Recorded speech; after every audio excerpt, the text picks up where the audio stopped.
J'ai toujours l'impression que les femmes, on est sur un fil, tu vois, on est l'équilibriste. Mon compte a grimpé 10K, 15K, 20K. J'ai enlevé mon costume de maman et je mettais mon rôle de femme. Merde, on n'est pas dans la télé-réalité. Bonjour Claire. Bonjour Ophélie. Bienvenue, je suis très contente de te recevoir aujourd'hui. Merci de m'avoir invitée.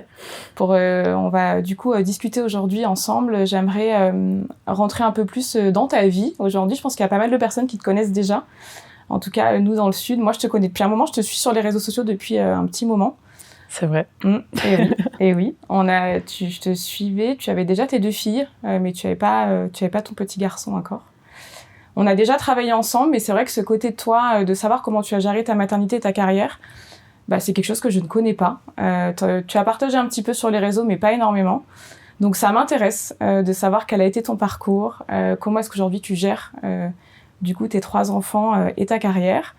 On va aussi s'intéresser un peu au métier du digital parce que est-ce que vraiment le métier du digital ça peut permettre de concilier tout ou non. En tout cas, c'est un petit échange que j'aimerais qu'on ait autour de tout cela. Est-ce que ça te va ? Ça me va, c'est parfait. Super. C'est parti. Est-ce que dans un premier temps, tu pourrais commencer par te présenter et présenter ta petite tribu ? Alors, pour ceux qui me connaissent pas ou ceux qui me connaissent, je vais être un petit peu plus, on va dire, dans les détails. Je m'appelle Claire, j'ai 3 enfants. J'ai 2 grandes filles d'un premier mariage qui ont 16 et 13 ans et un petit garçon qui a 3 ans avec mon conjoint avec qui je suis depuis 7 ans, ça fera cette année.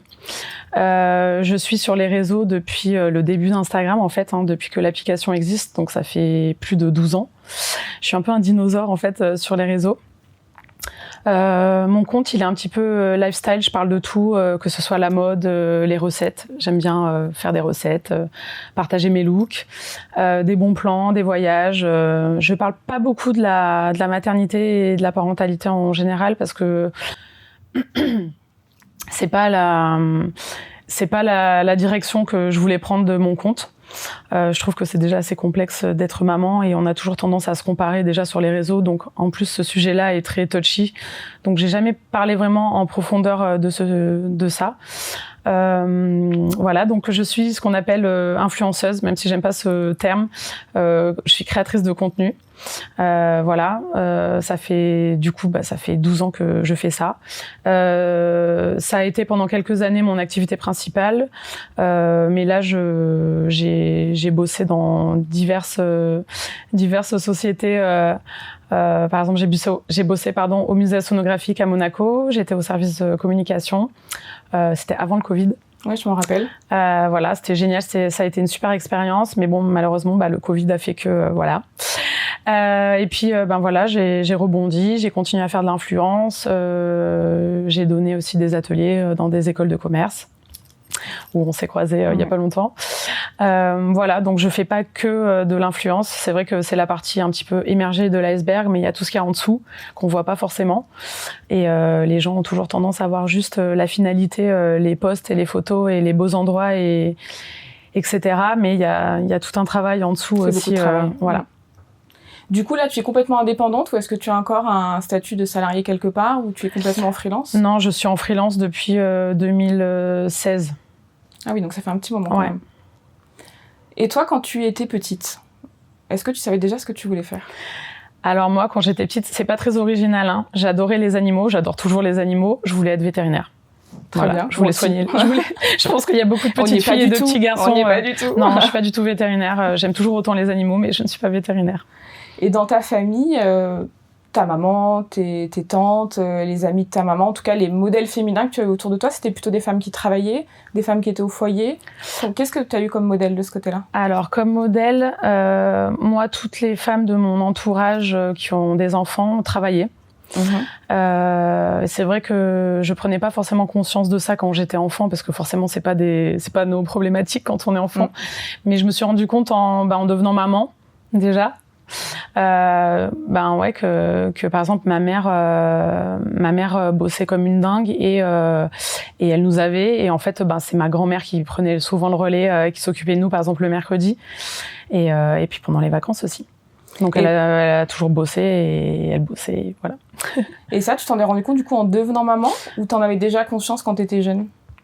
j'en avais pas du tout conscience et j'avais tendance aussi à en vouloir un peu à ma mère et à mes parents, qu'on soit toujours, qu'elle soit pas forcément dispo pendant les vacances, qu'elle soit pas tout le temps là, etc., et qu'elle travaille beaucoup. Mais en fait, c'est vrai qu'en ayant eu ma fille aînée, j'avais 24 ans quand j'ai eu ma fille aînée. Donc elle va avoir 17 ans là cette année. Je me suis rendu compte que waouh, en fait, ça déménage, d'avoir un enfant, ça change tout. Ça rebat les cartes de la vie pro, souvent pour les mamans. Voilà. C'est vrai. C'est bête à dire et c'est enfoncer une porte ouverte, mais en général, c'est les mamans qui trinquent niveau boulot, quoi. On porte souvent la charge de la maternité. En fait, ce qui se passe, c'est que dans un couple, je fais pas de généralité, mais la majorité, on va dire, des couples, c'est l'homme qui va gagner un peu mieux sa vie. Donc forcément, c'est la mère qui va un peu plus gérer le côté, toute la charge mentale et s'occuper de l'enfant.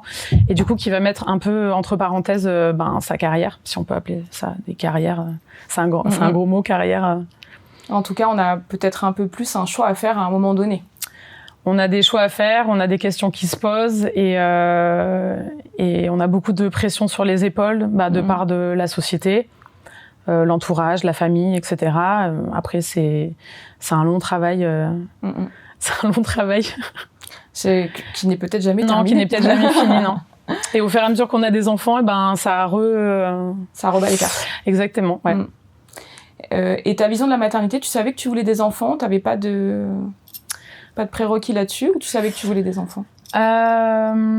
J'ai jamais eu ce côté, tu sais, des fois, t'as des jeunes de 17, 18 ans ou même plus jeunes qui se disent je veux absolument des enfants, je veux 3 enfants, je les appellerai comme ça et tout. Moi, j'ai jamais eu ça, en fait. Et c'est vrai que quand j'ai rencontré mon ex-mari, j'étais un bébé, j'avais 19 ans. On s'est mis en couple, il était un peu plus âgé que moi. Et en fait, je suis tombée enceinte, j'avais 24 ans. C'était prévu, mais c'était pas prévu que ça arrive aussitôt, en fait. Mais bon, dans la vie, je dis qu'il y a rien qui arrive par hasard. Je suis trop contente d'avoir eu ma fille aînée jeune.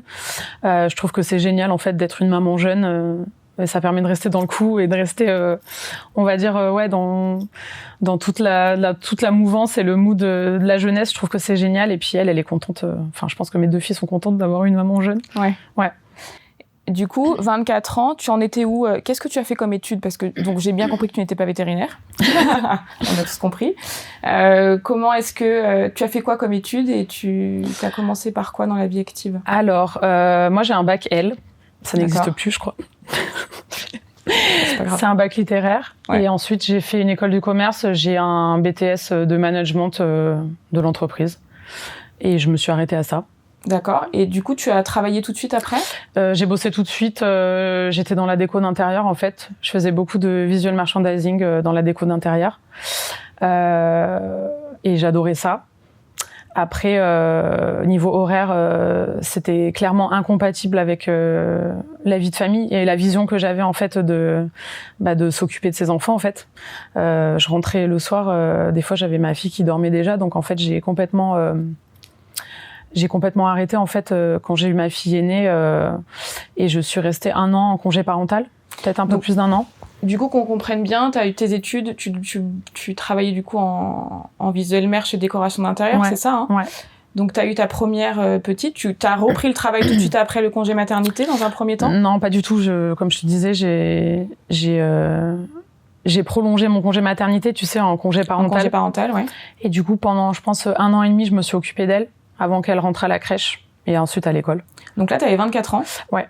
Dans ton entourage, tu avais déjà des mamans, des copines qui étaient mamans? J'avais très peu de copines qui étaient mamans.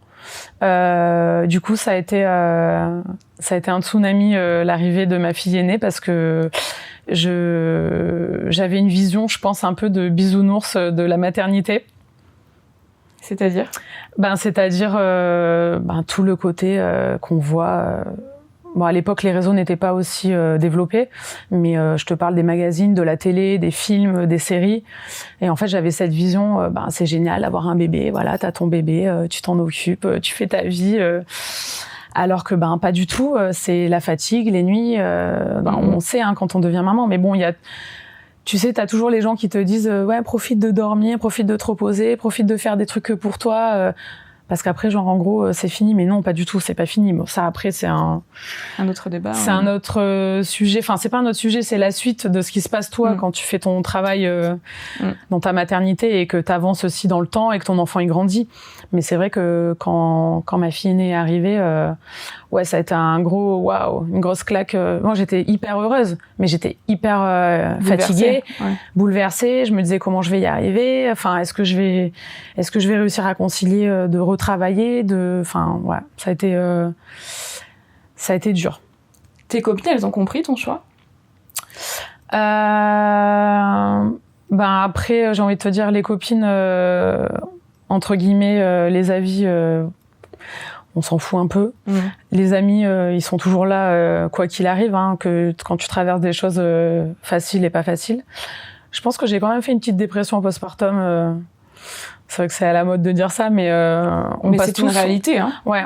Peut-être pas une dépression, tu vois, parce que le mot est gros, mais je pense que mon postpartum a été bien violent.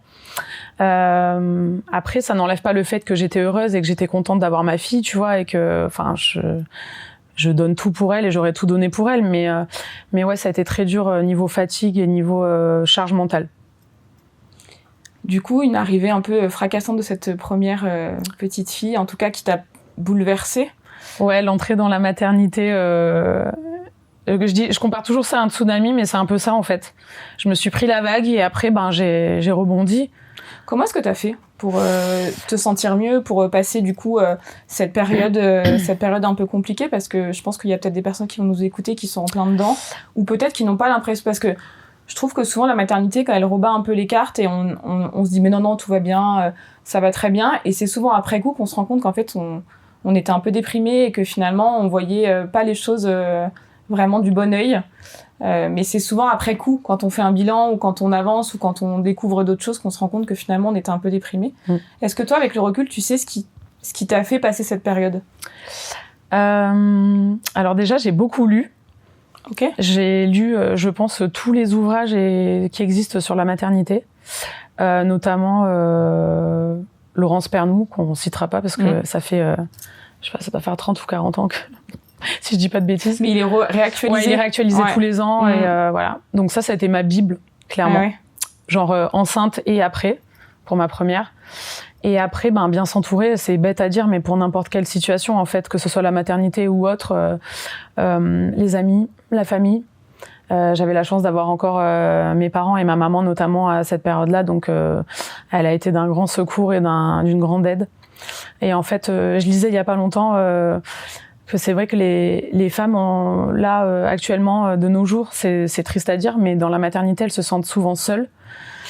Et on se dit, c'est incroyable, on est en 2025, on est à une ère où tout est communication, tout est, on peut avoir des informations sur n'importe quel sujet, être en contact avec des centaines de milliers de personnes, et en fait, elles se sentent encore seules en maternité, donc c'est incroyable. Et en fait, tout est question aussi de culturel.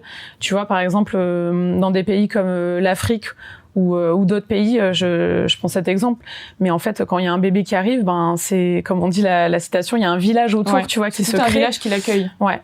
Et en fait, je trouve que c'est ça qui manque actuellement. En fait, il faut qu'on revienne aux bases et de se dire quand même que l'arrivée d'un enfant, oui, c'est quelque chose de joyeux, c'est quelque chose de génial, c'est positif, mais il faut être là, quoi. Tu vois, les mamans, quand elles accouchent, souvent elles se sentent seules, elles se sentent démunies. Le papa, le congé paternité, c'est quoi, 11 jours? S'il a la chance de pouvoir le prendre, 11 jours, c'est rien, quoi. Tu vois, faut être là, faut être présent.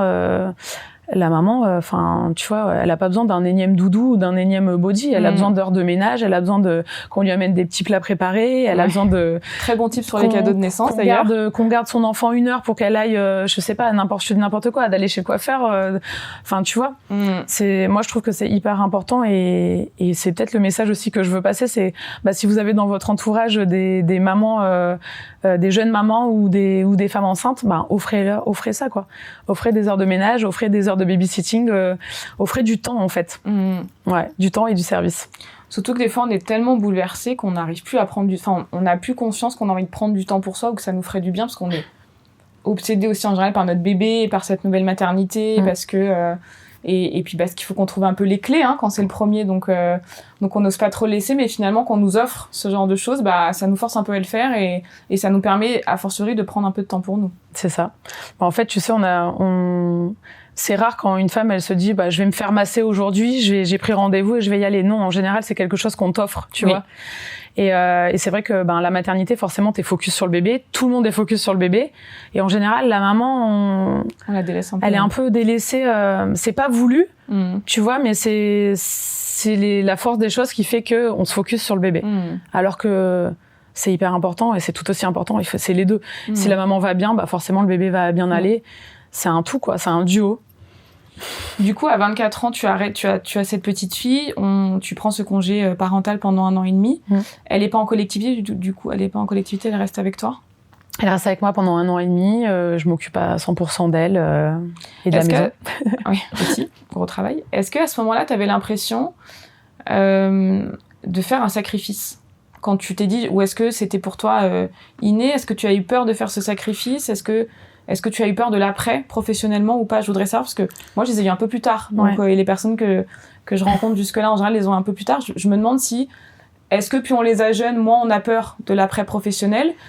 Parce que du coup, en plus, tu as eu des enfants à plusieurs âges, donc tu pourras nous dire.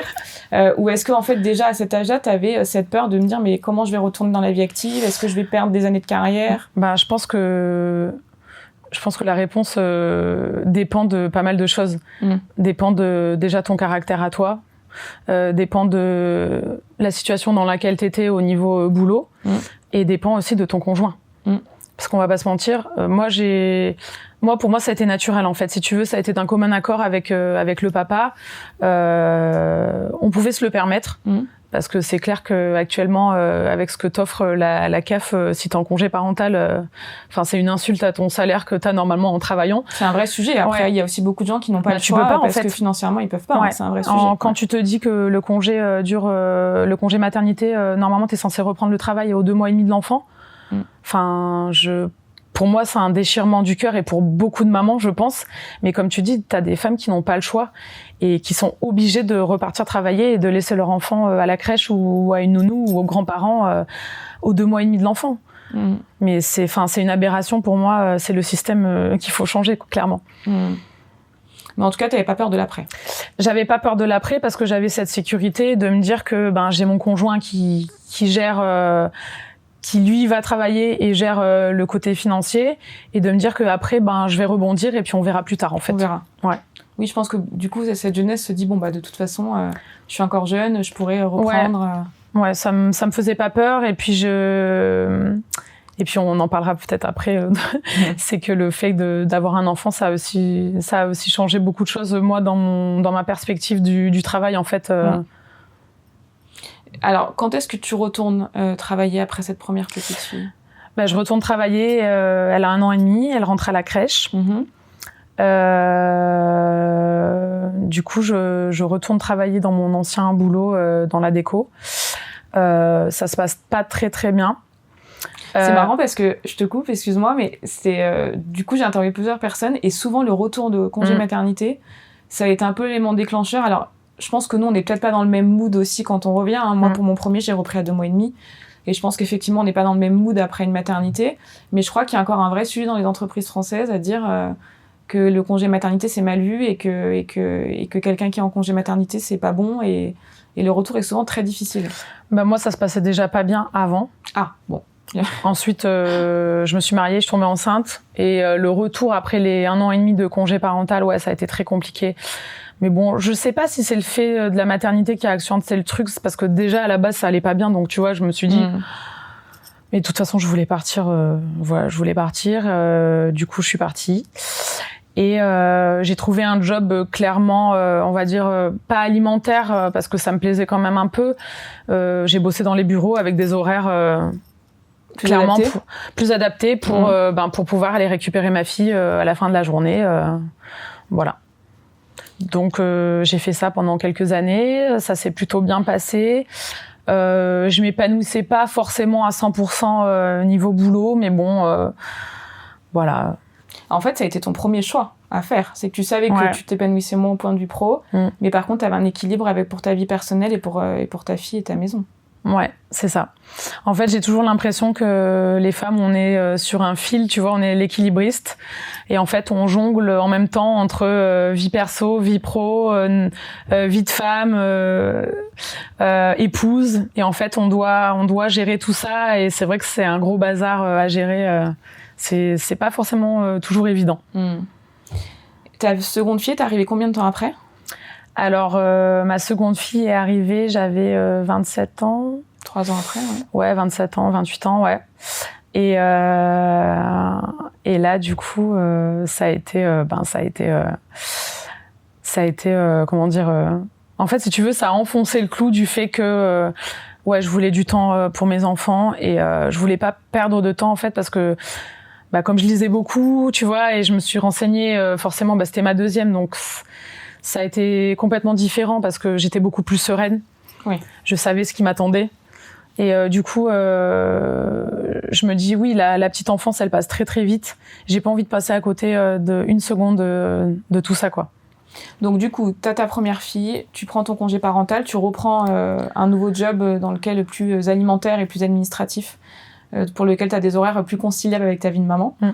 Tu as ta seconde fille. Pareil, tu reprends un congé parental pour elle ? Comment ça se passe ? Et je reprends un congé parental, quasiment, je crois qu'après au deuxième, parce que c'était il y a un petit moment quand même, je crois que tu sais, au deuxième, tu peux prendre 3 ans ou un truc comme ça. Alors, je sais plus si c'est au deuxième ou au troisième, mais peut-être que tu peux aller jusqu'aux 3 ans de l'enfant. Je crois que j'ai pris à ce moment-là, ouais, jusqu'aux 3 ans de ma deuxième. Mais du coup, je l'ai pas du tout vu comme... comment dire, comme un sacrifice, en fait. Non, pour moi, c'était normal. Et à ce moment-là, oui, avec le papa, on en avait discuté aussi. Et c'était normal de faire ça, en fait. Voilà. Parce que, comme je te disais, la petite enfance, ça passe très, très vite. Et je voulais pas... je voulais pas que ce soit quelqu'un d'autre et quelqu'un d'étranger qui les garde. Parce que, pour moi, tu fais des enfants et tu dois t'en occuper. Enfin, en tout cas, tout ce qui est parti de 0-3 ans. Et donc, tu as réussi à rester dans cette bulle sans avoir l'impression de louper quelque chose au point de vue pro. Tu t'es vraiment restée dans cette bulle avec tes filles. Alors, je suis restée dans cette bulle. J'ai quand même eu 2-3 moments où oui, j'ai eu l'impression de louper des choses niveau pro. Je me rappelle d'une anecdote, je vais te donner, ça va te faire rigoler. J'ai eu un entretien d'embauche en FaceTime avec une grande enseigne de déco. Et en fait, ils pouvaient pas le faire autre que le mercredi. Donc, les mamans, quand on vous dit le mercredi, tu sais que c'est... Panique à bord. Ah ouais, panique à bord. Mercredi, non, mais pas possible, j'ai les 2 à la maison. Enfin... Genre, c'était pas possible, mais en fait, j'ai quand même fait le FaceTime et l'entretien avec cette enseigne. Et là, à ce moment-là, à cette période-là, ma deuxième, elle allait bientôt rentrer à l'école. Et pour moi, j'allais retravailler, tu vois. J'allais retourner dans le truc. Et un truc qui me faisait kiffer, c'était la déco. Donc, j'étais contente, j'avais décroché cet entretien. Et j'ai réussi à faire l'entretien malgré le fait que j'ai mes filles à la maison. Chapeau, ça c'est un beau job d'équilibriste. Alors là, béni soit les dessins animés. Hein. Voilà, on va pas se mentir. Il y a pas de maman parfaite et tout ça. Voilà. J'ai fait l'entretien et j'ai décroché le poste. Et en fait, là, à ce moment-là, plus ou moins gros clash avec le père des filles. Qui me dit que non, elles sont encore trop petites et que je peux pas retourner travailler, tout ça. Ah, voilà. Donc c'est lui qui a décidé que tu ne reprennes pas ce poste. Ouais, ça a été là en fait ça a été le seul moment de ma vie, on va dire, où j'ai eu un choix, on va dire, imposé. Moi je voulais clairement retravailler et du coup ça a été un peu compliqué, mais je pense que ça a été le chemin tout doucement, c'est ce qui a fait glisser vers le divorce. Ça n'a pas été que ça, mais ça a été un point, on va dire, un point. Mais il t'a apporté une sécurité ? Oui, j'avais la sécurité, mais mais laquelle ? Dans le sens où, du coup, tu vas arrêter 5 ans de travailler ? Ça veut dire... En fait, c'est rigolo parce que c'est à ce moment-là où j'ai commencé Instagram. Ouais. Au congé parental de ma deuxième. Donc, c'était il y a 12 ans. Et c'est rigolo parce que maintenant c'est mon travail. Tu vois, donc c'est rigolo, la vie est pleine de surprises et et de retournement de situation, en fait. Donc, du coup, lui préfère que tu restes à la maison. Tu restes combien de temps à la maison avant de reprendre le travail, du coup ? En fait, si tu veux, à ce moment-là, j'ouvre mon compte Instagram sur les conseils de mon papa qui est photographe et qui me dit, vas-y... Ah, c'est pour ça qu'il y a des si belles images tout le temps. En plus, en arrivant, tu me dis, moi, je fais 0 retouche, elles sont hyper jolies, ton feed est super beau. Après, merci, c'est gentil. Je comprends maintenant d'où vient le talent de je trouve que quand t'as la belle lumière, le bon angle, c'est dommage de retoucher, tu vois. À part enlever une poubelle ou, tu vois, une plaque d'égout, je trouve qu'il n'y a pas d'intérêt, quoi. Bon, au moins, les gens me reconnaissent dans la rue. Donc, on est à ta deuxième fille. Tu prends 3 ans de congé parental, de ce que j'ai compris. Ouais. Tu as cet entretien que tu décroches finalement d'un commun accord avec ton mari ou pas, je ne sais pas. Mais en tout cas, tu décides de ne pas prendre ce poste pour rester avec tes filles. Qu'est-ce qui a fait que tout doucement, tu as repris le chemin du coup du travail ? Et au bout de combien de temps ? En fait, j'ai ouvert mon compte Instagram à ce moment-là. Ça avait rien à voir avec le Instagram qu'on connaît maintenant, hein. C'était il y a 12 ans, donc je vous laisse imaginer, il n'y avait pas de hashtag, il n'y avait pas de story, il n'y avait pas toute cette dimension business, marketing et tout ça. Moi, j'ai ouvert ça sur les conseils de mon papa qui est photographe et du coup qui m'a dit vas-y, c'est sympa, il y a des belles photos, t'as des inspi, t'as des voyages et tout ça, c'est cool. Donc du coup, je me suis mis dessus. Mais du coup, tu l'as tout de suite fait dans le but de faire de l'influence ou c'était vraiment juste pour un partage spontané et des jolies photos ? En fait, ça existait même pas l'influence à ce moment-là. Ah oui. Il y avait rien du tout. Enfin, t'étais sur Instagram et tu postais, comme son nom l'indique, instantanément la photo où t'étais et voilà. Il y avait pas de wording, il y avait pas de hashtag, il y avait rien du tout. Et en fait, moi, j'ai ouvert ça parce que congé parental, t'es un peu en mode dans ta bulle, un peu solo, un peu en mode c'est pas que tu t'ennuies parce que t'as 10 milliards de choses à faire quand même, hein, mais il me manquait ces interactions sociales, si tu veux, je pense, avec les gens. Même si t'as des amis, même si t'as de la famille, la journée ils travaillent, tu vois, donc du coup j'avais ce côté peut-être qui me manquait d'interaction sociale. Et du coup avec Insta, j'ai commencé à partager un peu. Au début j'étais en privé, tu vois, je partageais un peu avec mon entourage, ma famille, mes amis, mes recettes, mes looks, voilà, les bons plans, les adresses comme je fais actuellement en fait, hein, ça n'a pas changé. Et petit à petit, à ce moment-là, l'algorithme d'Instagram n'existait pas encore. C'était facile de grimper en followers et en tout. Et en fait, j'ai des copines qui m'ont dit, mais vas-y, pourquoi tu te mets pas en public ? À ce moment-là, on disait les blogueuses. Il y a des blogueuses, parce que c'était l'époque des blogs. Ouais. Et du coup, je me suis mis en public. T'en as eu un de blog ? Ouais, j'ai eu un blog, ouais. Tu l'as toujours ? Non, je l'ai fermé il y a pas très longtemps en plus, c'est rigolo que tu me dises ça. Et du coup, petit à petit, je me suis mis en public et j'ai continué à partager, etc. Et en fait, mon compte a grimpé 10K, 15K, 20K. Et jusqu'au moment où on me demande les premières invitations pour des événements. Alors tu te dis ouais, ok, génial. Donc là tu bascules dans l'influence, quoi. Ouais, mais en fait on savait pas à ce moment-là ce que c'était, je savais pas où je mettais les pieds. Pour moi c'était rigolo parce que c'était cool ce qui arrivait, mais il y avait aucun pour moi c'était que du plus, si tu veux, mais il y avait pas de dimension business en fait encore. Donc voilà, c'était des invitations, les marques qui t'envoient des cadeaux, c'est sympa, tu sais pas trop pourquoi ils te choisissent, mais bon, c'est cool. Et à côté, j'ai retravaillé en tant que salariée. Donc je faisais un peu d'influence, même si ça s'appelait pas comme ça à l'époque, et je retravaillais à côté. Mais après, comme beaucoup d'influenceuses maintenant, elles ont au début jonglé entre les deux, et puis finalement, quand il y a l'influence qui a pris le dessus, elles se sont arrêtées. Mais c'est vrai qu'au début, ça fonctionnait comme ça. Et du coup, Et là, du coup, la deuxième, elle avait quel âge ? Là, elle était à l'école, elle était un peu plus grande, elle était rentrée à l'école, donc du coup, moi, j'ai vraiment retravaillé là à ce moment-là en salarié, et Insta, c'était juste un plus, quoi. Et quand est-ce qu'il y a eu la bascule, du coup ? S'il y en a vraiment une, peut-être que parce que tu as aussi un moment eu que ça, ou est-ce que tu as toujours eu des choses à côté ? Alors il y a que pendant 3 ans où j'ai rien eu à côté, il y a eu que Insta. Mais sinon après oui, normalement j'ai toujours eu quelque chose, tu vois, je bossais au musée à Monaco et du coup je jonglais avec ma vie d'influenceuse et le côté salarié et le côté maman. Du coup, j'avais que mes 2 filles à cette période-là. Mais en fait, Insta, si tu veux, oui, quand ça commence à prendre un peu plus de place, que t'as des marques qui te demandent, qui ont du budget, qui te demandent ton numéro de SIRET, etc. Là, tu commences à vraiment te professionnaliser. Et en fait, vu que ça se fait progressivement, tu vois, ça n'a pas été d'un coup un changement. J'ai pas eu de choc ou ça n'a pas été compliqué, si tu veux, de m'adapter. Ça s'est fait progressivement. Donc, je pense que c'est ça aussi qui a facilité la chose. Donc tu bascules, tu as cette influence qui est en train de prendre de l'ampleur dans ta vie. Tes filles sont un peu plus grandes. Tu te sépares du papa de tes filles, me semble, aussi dans ces eaux-là. Ouais, j'ai divorcé. Moi, je crois que c'est là que j'ai commencé à te suivre. Ouais, j'ai divorcé. Bon, ça, c'était avant. J'ai divorcé. Avant le musée océanographique. Ouais. J'ai divorcé. Et en fait, là, Rebouleversement, forcément.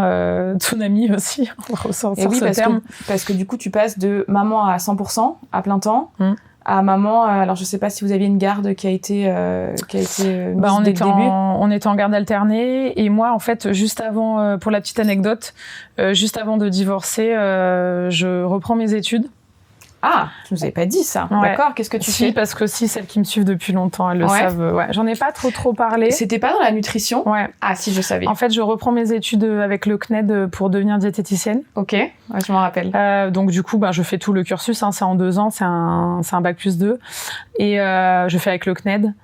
Je passe mes épreuves, je valide les 2 tiers. Et en fait, je fais mes stages hospitaliers, tout ça, machin, ça se passe très très bien. Et en fait, les dernières épreuves que je passe, très compliquées, parce que déjà c'est des épreuves. Moi, je sors d'un bac L et d'une école de commerce, donc j'étais pas du tout en mode scientifique. Et la diététique, tu fais de la biochimie, etc. Donc c'est un peu beaucoup complexe. Ouais. Pardon, c'est pas très français ce que je viens de dire. C'est très complexe. Et du coup, je me cherche pas des excuses, mais du coup, j'ai validé les 2 tiers de mes matières et j'ai loupé un tiers. Pour la petite anecdote, je rentre dans ma dernière épreuve, juste avant de rentrer dans la salle, je raccroche avec mon avocat pour parler du divorce. Donc je te laisse imaginer non plus. Donc je te laisse imaginer dans quel mood j'étais à ce moment-là. Ça a été très compliqué. Mais déjà, quel courage d'avoir, ne serait-ce que poursuivi et passer les 2 tiers. Enfin, il avec faut quand 2 même enfants, à moitié plein et se dire que je l'ai pas vu un tout de suite. tremblement de terre qui est en train de se mettre dans ta vie perso et t'as quand même voulu avancer là-dessus. Ouais. Donc 2 tiers ou l'intégralité, c'est pas vraiment le sujet. C'est que déjà bravo à toi de l'avoir fait et d'avoir eu le courage déjà de reprendre ses études avec 2 enfants. C'est déjà difficile. Et en plus, quand tu savais ce qu'allait t'attendre au point de vue de ta séparation et de ta vie perso. Ouais. Alors, quand j'ai repris mes études, à ce moment-là, il n'y avait pas du tout de question de divorce. Ah oui, parce que sinon, je pense que j'aurais pas repris mes études ou je sais pas comment on aurait organisé ça. Mais bon, c'est un autre débat. On sait pas comment ça se serait passé. On sait pas. Mais du coup, je sais pas si c'est de la force ou quoi, mais peut-être de l'inconscience aussi. Parce que c'est clair que reprendre ses études à 30 ans passés avec 2 enfants, ça a été compliqué. Je l'ai pas vu tout de suite comme une force et comme quelque chose de positif. Je l'ai pris comme un échec. Mais bon, le problème aussi vient de notre société où on n'a pas le droit à l'erreur. Tu vois, quand tu commences quelque chose, il faut aller jusqu'au bout et réussir. Mais en fait, quand tu vois, maintenant je le vois avec le recul que j'ai et aussi mon âge, que je lis pas mal de choses, tu vois, sur les entrepreneurs, etc. Et quand tu vois les grosses têtes des entreprises, ils ont tous échoué à un moment donné, même plusieurs fois. Et en fait, tu le vois comme un échec quand t'es devant le truc et quand ça vient d'arriver. Mais avec le recul, en fait, non, c'est une force et j'ai su rebondir et j'ai su continuer et j'ai su avancer. Même si ça a été très dur, mais bon, c'est juste l'ego qui parle, tu vois, ça a été très dur. Ouais, alors après, je trouve que c'est aussi un peu le propre des réseaux sociaux. C'est-à-dire qu'on a eu cette vague, je trouve qu'elle est un peu en train de diminuer, mais on a eu bien évidemment cette vague de gens qui disaient accroche-toi à tes rêves, aujourd'hui je vis de mes rêves. Alors maintenant on commence à creuser un peu et se rendre compte qu'il y a quand même très peu de gens qui finalement vivent vraiment de leurs rêves. Et en plus qu'il y a eu quand même beaucoup de poudre aux yeux pendant des années, mais il y a eu quand même toute une vague de gens qui disaient j'ai tout plaqué, moi je préfère voyager avec 3 francs 6 sous dans la poche et faire le tour du monde plutôt que d'avoir une maison. Ce qu'ils oublient de dire, c'est qu'ils ont hérité de choses avant et qu'ils n'ont pas de problème matériel dans leur vie. Il y a eu aussi un décalage, je trouve, les réseaux sociaux ont quand même fait croire beaucoup de choses à beaucoup de personnes pendant longtemps. Bah, après, je suis d'accord et pas d'accord avec toi parce que il y a le côté positif et négatif des réseaux sociaux, mais bon, comme dans tous les milieux, je trouve. Après, je pense que c'est aux gens de faire la part des choses. Et comme je te disais tout à l'heure, je te donnais l'exemple de l'iceberg. C'est-à-dire que les gens voient juste le côté émergé, voient juste les beaux endroits, les belles photos, les beaux vêtements, les invitations, etc. Mais ils voient pas forcément tout le côté, le dessous de l'iceberg, le côté gérer son planning, gérer les marques, gérer les pas de budget, gérer les retards de facture, gérer son image, être toujours au top. Après, je pense que tout ce qui est négatif sur les réseaux, c'est à toi de faire ton travail sur toi-même et de faire la part des choses et de faire le ménage, en fait. Ça, je suis assez d'accord, mais je pense que tout le monde n'a pas la capacité de le faire ou n'a pas forcément l'envie. Hein. Ouais. Il y a aussi des périodes de ta vie où tu es beaucoup moins alerte, tu fais preuve de beaucoup moins de discernement que dans d'autres moments de ta vie. Et je trouve que bon, c'est un peu en train maintenant de se diluer et on commence à avoir un peu... et puis, tu vois, t'as le courage de le dire aussi, et je trouve qu'il y a beaucoup maintenant d'influenceurs qui ont le courage de dire que... Et je fais partie des gens qui pensent que être influenceur, c'est un vrai travail, que ce n'est pas que de la poudre aux yeux et que des belles photos, parce que non, il y a beaucoup de travail derrière, beaucoup de recherche, parce qu'il y a aussi une certaine pression. Donc je fais partie des gens qui pensent que c'est un réel métier, mais je pense qu'on a longtemps fait croire que c'était un peu un métier, je vis ma best life, je fais que prendre des belles photos et avoir des fringues qui me sont données par les marques et tout va bien et je gagne très bien ma vie, alors que c'est faux. Et il y a quand même beaucoup d'influenceurs maintenant qui expliquent que c'est beaucoup de travail et qu'on commence à le comprendre. Mais c'est pour revenir à ta peur de l'échec, je pense que cette vague des réseaux sociaux a amplifié le fait qu'en France on dise que l'échec c'est mauvais.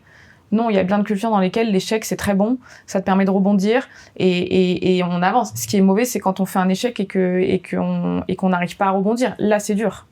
C'est un peu comme les sportifs, quoi. Finalement, il y a ton cœur qui monte en cardio, c'est très bien, mais l'important, c'est qu'il puisse récupérer derrière, quoi. Et je pense que pour l'échec, la vision de l'échec professionnel est un petit peu pareil. Donc, reprenons du coup, tu te sépares, tu passes en garde alternée. Une semaine. Comment ça se passe ? Au début, oui, on fait une semaine. Enfin, non. Parce que moi, je me voyais pas ne pas voir mes filles pendant une semaine. Oui. Donc, en fait, on fait un peu en mode, on va dire, freestyle. Sur le papier, il y a des jours, mais en réalité, non. Parce que je me voyais pas ne pas voir mes filles pendant une semaine complète. Comment t'as vécu ça ? Je reviens là-dessus parce que je pense qu'il y a beaucoup de femmes qui vivent ce moment-là de je suis à 100% avec mes enfants parce que mon foyer de l'époque a décidé que c'est moi qui allais rester au foyer avec mes enfants et m'occuper d'eux à 100%, je me sépare, je dois reprendre le chemin de la vie professionnelle et en plus je vois plus mes enfants à 100%. Qu'est-ce que tu as ressenti et quels ont été tes outils pour te sortir de cette période et pour voir le côté positif et avancer ? Ça a été très dur. Je vais pas te mentir. J'en ai un peu parlé sur les réseaux. Après, je reste quand même très pudique sur ma vie perso. C'est vrai que les gens ont tendance à croire que je partage tout, mais en fait, non, je partage même pas 1% de ma vie perso. Déjà par respect pour mes enfants et pour mon entourage. Mais du coup, ça a été très dur. Ça a été, je pense, une année. Pendant 1 an après le divorce, j'ai vraiment ramé pour, on va dire, sortir la tête de l'eau. J'ai été très bien entourée à niveau amical. Franchement, ça a été, ça a été grâce à mes amis que je m'en suis sortie, je pense. Et j'ai, pour ajouter la cerise sur le gâteau, donc divorce. Et je me suis pris aussi petite relation avec un pervers narcissique plus. Ah bah on adore. Donc en fait j'ai eu vraiment tous les trucs dans ta vie que tu veux pas qui t'arrivent, j'ai eu tout d'un coup en fait qui m'est arrivé. Ça a été très dur. J'ai eu même un moment donné où je me suis dit comment je vais m'en sortir. Et en fait, je me disais dans ma tête, putain, Claire, t'as 30 ans passés, il t'arrive un truc comme ça à ce moment-là, c'est pas possible. Enfin, j'avais l'impression d'être dans un vieux téléfilm pourri de M6, tu sais, où la meuf, il lui arrive 10 milliards de trucs et drama, et à la fin, ça finit, elle meurt ou elle se suicide. Enfin, il y a un truc de ouf qui se passe, tu vois. Ouais. Et franchement, c'est mes amis vraiment qui m'ont sauvée. Ah ouais. Ouais. T'as pas eu du tout d'aide médicale ou consulter quelqu'un ou alors j'ai consulté un psy avant, pendant le divorce et un tout petit peu après. Elle m'a pas mal aidée aussi dans mon cheminement. Je suis restée. Je pense que j'ai continué à la consulter pendant 1 an et ça a été bénéfique. Mais ça aussi c'est dur, tu vois, de se dire que t'as besoin d'aide et de parler à quelqu'un d'autre que tes amis ou ta famille. Et je pense que tout le monde devrait consulter un psy un jour dans sa vie. Même si tu penses que ça va bien, t'as toujours un truc à gérer, un problème à régler de ton enfance ou quoi que ce soit, ou un trauma. Et puis c'est quelqu'un de neutre. C'est quelqu'un de neutre, c'est un professionnel, elle a les clés et les outils pour toi t'aider à avancer et à aller de l'avant, quoi. Qu'est-ce que tu partagerais à une maman qui traverse ça, là ? Qu'est-ce que tu donnerais comme 1 ou 2 petits tips pour une maman qui est en train de traverser ce chamboulement? Qu'est-ce que tu lui dirais pour qu'elle avance? Chamboulement, genre elle vient d'avoir un enfant, maternité. Non, surtout elle est en train de se divorce. séparer. Elle est passée de maman à 100% à maman un tiers ou la moitié du temps, parce que il y en a certaines. Et honnêtement, je pense que je ferais partie de cette catégorie de personnes, donc je blâme personne. Mais même un week-end sur 2, c'est très compliqué. Quand on est 100% maman et qu'on se retrouve 2 jours sans ses enfants, alors que tout notre planning et notre programme et notre vie est organisé autour d'eux. En fait, il y a un moment, on sait pas quoi faire, quoi. Moi, clairement, au tout début, après le divorce, quand j'avais pas mes filles, j'étais chez moi. Vraiment, c'était le cliché, genre volet fermé. Je regardais même pas la télé. J'étais en dépression complète, quoi. Je savais pas quoi faire, en fait. J'étais en mode, mais je sers à quoi, en fait? Si je suis plus maman, je sers à quoi? Et j'ai vraiment mis, je pense, 1 an, une bonne année, à reprendre goût j'allais dire reprendre goût à la vie, c'est horrible de dire ça, mais à reprendre goût à tout ce côté, qu'est-ce que je peux faire sans mes enfants, tu vois ce que je veux dire? En fait, je pense que la maternité, t'as tendance aussi un peu à t'effacer, toi, en tant que femme, en tant que personne, et tu n'es plus qu'une maman, alors que non, on est une maman, on est une femme, on est une épouse, on est une amie, on est plein de choses à la fois. Et en fait, ce côté femme... Et en fait, au bout d'1 an, je pense que j'ai vraiment réussi à reprendre goût, grâce à mes amis, reprendre goût à sortir, tu vois, à faire un resto avec des amis que j'avais pas vus depuis un moment. Sans avoir de planning à gérer à côté pour les enfants, sans avoir de nounou ou de quoi que ce soit à gérer. Et en fait, j'ai un nouveau monde qui s'est ouvert à moi en mode, en fait, il y a du positif aussi dans le divorce. Tu vois, c'est ça qu'on leur dira, c'est que il y a du positif dans le divorce, derrière, même si au début où on est complètement la tête sous l'eau et qu'on a l'impression que c'est la fin du monde, c'est un pilier qui s'écroule de ta vie. Et c'est vrai que quand tu te maries, forcément, t'as l'idée à cause de Disney, voilà, du mariage qui va durer éternellement et ils vécurent heureux et eurent beaucoup d'enfants. Non, ça se passe pas forcément comme ça. La vraie vie, c'est pas forcément ça. Donc voilà, il y a un après divorce. Ok. Ouais. Du coup, t'as un peu plus de temps pour toi, un peu plus de temps du coup pour te consacrer aussi à ta vie professionnelle. Est-ce que tu penses que ça a été pour toi un tournant dans ta vie professionnelle, ce moment-là? Je l'ai pas vu comme un tournant. En fait, ça s'est fait naturellement. Donc du coup, j'ai pas mis de mots sur le truc, tu vois. Moi, j'ai continué d'avancer. Quand j'avais pas mes filles, je bossais à fond, et ça me permettait aussi de switcher, tu vois. J'enlevais mon costume de maman et je mettais mon rôle de femme qui part bosser et qui en veut, quoi, qui a la rage et qui va réussir. Ouais. Super. Et Andrea est arrivée dans ta vie, alors un peu plus longtemps, on va passer, parce que tu as un troisième enfant, un petit garçon, super joli petit garçon. Comment l'arrivée d'Andrea, comment ça s'est passé dans ta vie? Où est-ce que tu en étais professionnellement à ce moment-là? Il y a pas mal d'écart du coup entre tes 2 filles et lui. Ouais. Donc tu rentres aussi dans une maternité plus mature. Comment ça s'est passé cette maternité-là? Où est-ce que tu en étais professionnellement et quels ont été les enjeux de cette maternité qui arrive un peu plus tard? Alors juste pour resituer rapidement, je rencontre mon conjoint actuel, donc qui n'a pas d'enfant, et qui me parle tout de suite qu'il veut des enfants. Donc moi je lui cache pas que j'ai 2 enfants. On en parle tout de suite. De toute façon, j'ai jamais eu de problème avec ça. on n'a pas le temps d'en parler peut-être, mais il y a tout le passage aussi où tu présentes tes enfants à ton nouveau conjoint. Ouais. Tu peux nous en parler, c'est intéressant aussi. Hein. Il y a plein de gens qui traversent ce moment-là parce que ça fait partie de après le divorce, il y a aussi une vie, même s'il y a une période très dure. Et je trouve que c'est bien de donner de l'espoir à des personnes qui peuvent peut-être traverser cette période-là et qui est franchement une période super difficile.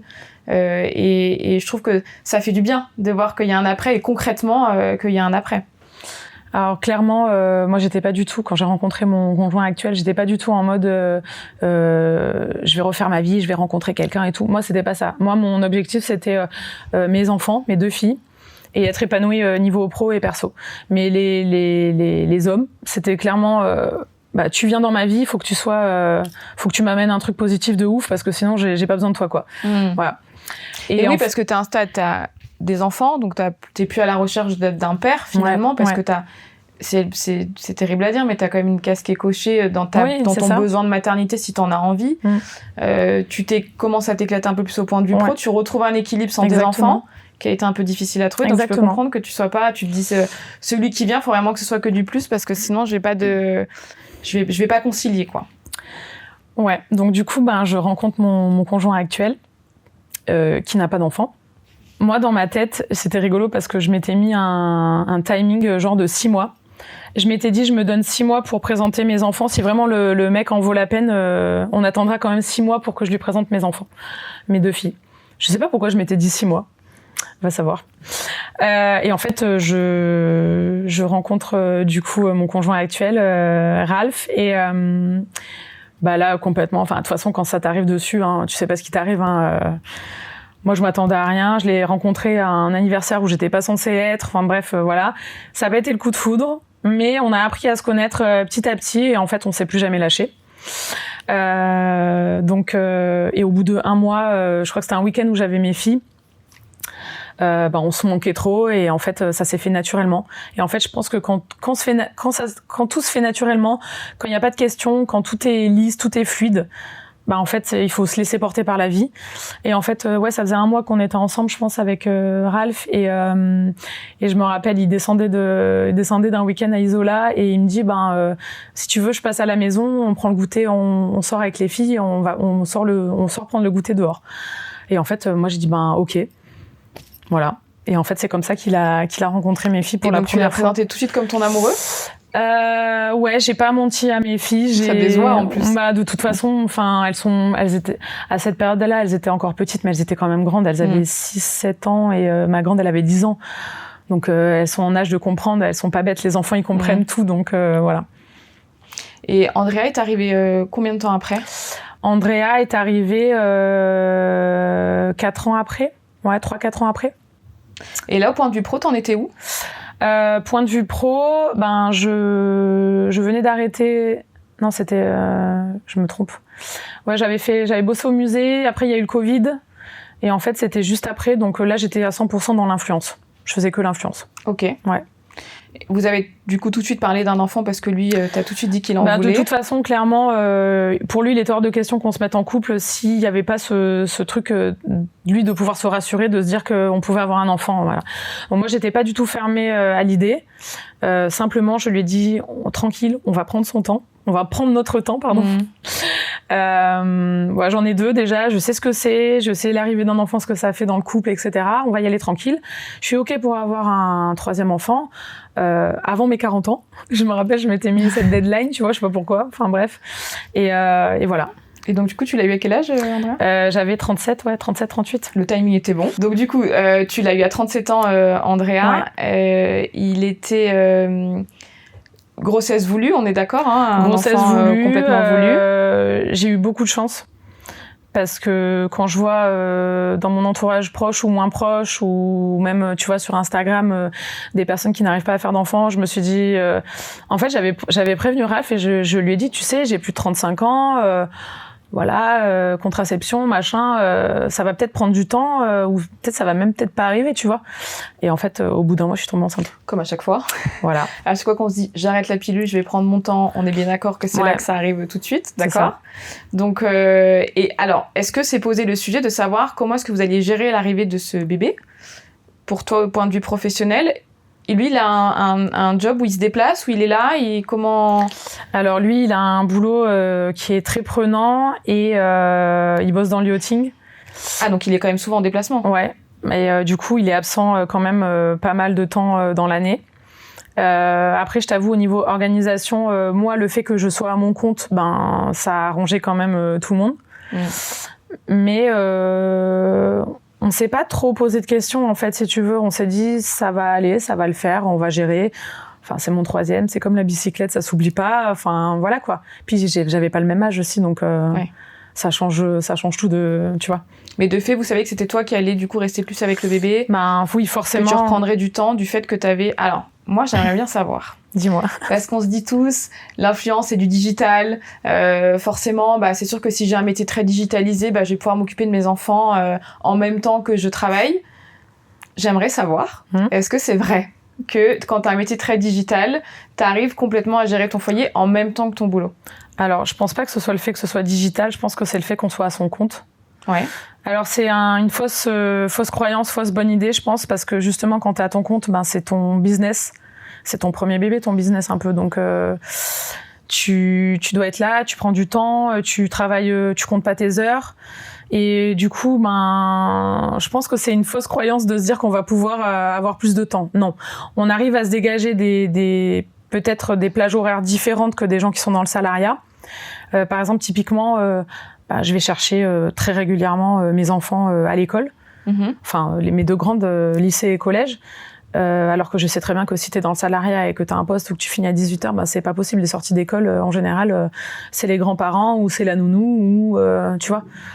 Mais niveau gestion en termes de travail, c'est compliqué. C'est compliqué parce que tu gardes ton bébé. Alors oui, au début, quand il est petit, qu'il dort tout le temps, c'est facile. Ouais. Je mets des guillemets. J'aime pas faire ça, mais voilà. C'est vrai. Tu vois, parce que du coup, t'as du temps, tu peux être sur l'ordi, il dort, il tète, tu fais des trucs en même temps et tout. Après, tout ce qui est, nous, on est dans un métier quand même, il y a pas mal de déplacements, il y a pas mal d'événements, on doit jouer le jeu. En termes de visibilité, on doit se rendre visible à des événements pour des marques, etc. Là, c'est complètement différent et c'est, on va dire, à gérer. Faut que t'aies quelqu'un, je pense, faut que t'aies quelqu'un de ta famille ou que t'aies quelqu'un, tu vois, en backup qui puisse gérer ton enfant à ce moment-là, quoi. T'étais entourée, toi, à part ton mari? Alors, mari, famille et mes filles. Eh ben oui, parce que du coup, elles sont grandes. Elles sont grandes. Après, je veux pas qu'elles loupent leur place de grande sœur. Je veux qu'elles restent à leur place de grande sœur, en fait. Tu vois, je veux pas qu'elles prennent la place de deuxième maman, quoi. Elles adorent leurs frères, elles sont à fond, elles font plein de trucs, tu vois. Mais ça reste les grandes sœurs. Ouais. Hier, j'ai écouté un podcast d'une maman qui a 13 enfants. Waouh. Qui est enceinte de son 14e et qui expliquait que justement, bien évidemment, il y en a qui sont maintenant grands et que quand les grands gardaient les petits, elle leur donnait une rémunération comme si c'était des vrais babysitters pour que justement ils aient quand même leur place de grands frères et grandes sœurs et que ce soit pas de la normalité, quoi. Je les paye de temps en temps, pas tout le temps. Je t'avoue que des fois, je les paye en sushi ou en truc comme ça, tu vois. Oui, mais en tout cas, il y a une récompense. Valoriser, en fait, tu vois. Ouais. Valoriser le fait que c'est une responsabilité. Ok, c'est les grandes sœurs, mais c'est pas à elles de tout le temps le garder. C'est ponctuel, ça arrive de temps en temps, c'est pas régulier. Mais sinon, j'ai une super nounou. Tu pourrais nous partager... Ah oui? Ouais. Tu pourrais nous partager une journée type dans ta vie quand t'as tes 3 enfants? Quand j'ai les 3? Ouais. Ah bah oui, ah ouais, ça donc nous en intéresse. En mode off, je travaille pas, quoi. Du coup, tu travailles pas du tout quand t'as les 3? Comment tu t'organises? Ou tu fais l'admin? Comment ça se passe? Alors, en général, j'essaie de m'organiser quand j'ai les enfants, de rien avoir à faire en termes de tournage. Forcément, parce que c'est impossible, hein, surtout avec le petit de 3 ans. Et oui, ça marche, ça veut tout savoir, ça mais part. Sinon, en général, on essaie de faire des activités qui conviennent à tout le monde. C'est pas forcément évident, puisqu'en matière d'écart d'âge, ma grande, elle a 16, la deuxième, elle a 13 et le petit, il a 3. Donc, faut trouver une activité qui correspond à tout le monde. En général, le matin, on fait une petite activité. Le midi, on mange. L'après-midi, le petit fait encore la sieste. Et en général, l'après-midi, moi, je me mets sur l'ordi et je vais gérer mes mails, tout ça, échanger avec mon agent. Et de toute façon, tu peux pas une journée te permettre de couper tout. En fait, j'ai toujours un œil sur mes mails et tout ça. C'est un monde qui va vite, c'est un monde où tu as besoin d'être présent et de répondre tout de suite, en fait. Donc voilà. En général, j'essaye pendant la sieste de me faire une petite pause mail et... Tu l'as trouvé ton équilibre, tu penses, maintenant ? Je pense pas que je l'ai trouvé à 100%, mais je suis sur le chemin. Tu te sens plus sereine ? Ah, mais tellement. Cette nouvelle maternité est quand même plus sereine que les autres, tu penses ? Ça n'a rien à voir. Déjà, je pense que le fait de savoir que c'était mon dernier enfant, parce que pour moi, clairement, c'est mon dernier bébé, je serai pas de nouveau enceinte. Déjà, tu vois les choses différemment. Même la fatigue, en fait, c'est ça qui est trop bizarre, c'est que même, tu vois, les nuits où je me réveille, où il se réveille et tout ça, et je me dis, il faut que je profite de tout ça parce que c'est des moments qui reviendront jamais, quoi. Donc, je suis beaucoup plus sereine et beaucoup plus épanouie et je profite à 100% de tout, quoi. Tu as des regrets de cette période de maternité ? Tu as des choses que tu aurais aimé faire différemment ? Honnêtement, non, j'ai pas de regrets. Aucun regret. Je referais tout pareil. C'est vrai ? Ouais. Si demain, tes enfants, ils entendent ce podcast, qu'est-ce que tu aimerais leur dire ? Ils savent déjà que je les aime fort. Et... Oh putain, c'est horrible. Il y a les larmes qui montent direct quand tu parles. Ouais. Moi, je pleure très facilement aussi, donc ça va être très compliqué là. Mais... Ah putain. Mais c'est un beau témoignage pour eux que tu retraces ça. Putain, mais merde, on n'est pas dans la télé-réalité. Non, que je les aime et que je serai toujours là pour eux. Et qu'ils ont une super maman, surtout. Ils ont beaucoup de chance. C'est de le dire. Ils le diront. En tout cas, ils s'en rendront compte. On est tous des super mamans. On fait toutes du mieux qu'on peut. Exactement, ouais. Et en tout cas, merci pour cet échange, parce que du coup, moi aussi, j'ai les larmes aux yeux maintenant. Merci à toi. Merci pour cet échange qui est sincère. C'est beau de voir une maman qui a voulu tout faire pour ses enfants, parce que t'as quand même le mérite de l'avoir fait. T'es une super nana, une super maman, j'en suis sûre. T'as su jongler entre les deux avec brio, avec les aléas de la vie qui n'ont pas tout le temps été faciles. Mais je suis sûre que la vie te le rendra bien. Et je te remercie beaucoup pour cet échange. À toi. Désolée, je suis en mode... Ils nous prennent c'est toute notre vie. Quand on parle des enfants, ça prend au trip. À très bientôt. Je te souhaite plein de bonheur pour toi et ta petite famille. Merci beaucoup. À toi aussi.